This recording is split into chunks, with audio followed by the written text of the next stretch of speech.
I get it. Yeah, give a little pause there. Plenty of baseball to talk about in a moment.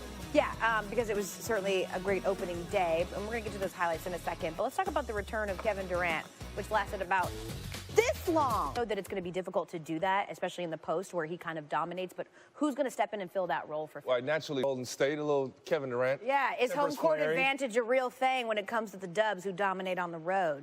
I'll tell you. Just wait. I got you. Just I got you. Whose segment is it? Yours or- It's mine. Okay. Speaking of the Pacers, I just mentioned them a second ago. Anthony Rizzo has stood tall. Almost 6 weeks ago, he was forced into supporting a different team, that of his hometown, Parkland, Florida. His high school alma mater, Stoneman Douglas, falling victim to the latest mass school shooting. The day after, he was there at a candlelight vigil, grieving with his school, his community, the country. And he's been a notable... They had Guillermo out there all day doing opening day coverage. Right. With Greg Cody. Right. So they were building up this whole scenario, and then that ends up happening.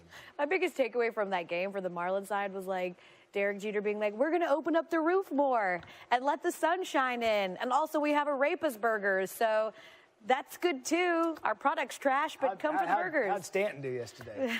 he did all right, and I think they imagined that was coming. We know what's definitely coming this weekend. The Cubs have needed him. Anthony Rizzo has stood tall. Almost 6 weeks ago, he was forced into supporting a different team, that of his hometown, Parkland, Florida. His high school alma mater, Stoneman Douglas, falling victim to the latest mass school shooting. And the day after, he was there at a candlelight vigil, grieving with his school, his community, really the country. Opening day atmosphere, and then that's what they got.